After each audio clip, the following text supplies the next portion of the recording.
Hi guys, welcome. Danny here from the Magic Junk Drawer, and we're back with stories from the A&B Vault, Volume 6.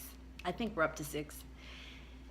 Scammers. We can talk for days about scammers, but this one woman was really good.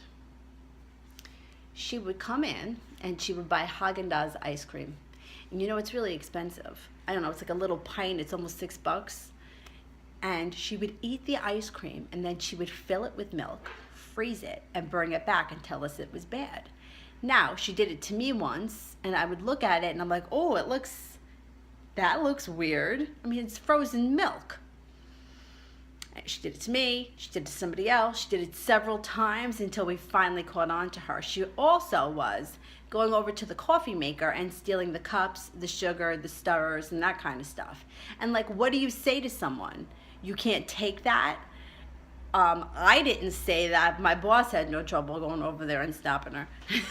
The thing is that after a while, you start to not care anymore and you just start to say it like it is.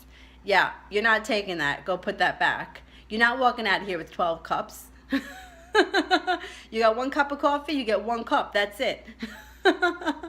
I never said anything to her, but my boss would. So that was one story. And then you had a lot, I mean, there were so many scams. There were scams like people would buy things at ShopRite and then they would try to return it in our store because they paid less for it at ShopRite. So you had to be really keen with noticing whether or not they had a price sticker, you know, like a price tag on it, because if it did, it would have the little can thing and then you would know it was from ShopRite. The thing is that at a certain point, like that was in the early years, at a certain point we were able to waive having to price stamp everything. I don't know why it changed, but they changed it so that in New York State you didn't have to put a price sticker on everything, which was such a blessing because when they put in that whole if it scans wrong, it's free. It was impossible to re-tag every item in the store every time the prices changed. The prices changed every week. And sometimes something would change, it would go up 10 cents or 5 cents, and you had to remark every can. And it was just, you know, and if somebody found it and it was marked $1.99 but it rang up $2, then they got it for free. And there were certain people that would come in and spend the entire day in the store looking for things that were marked wrong.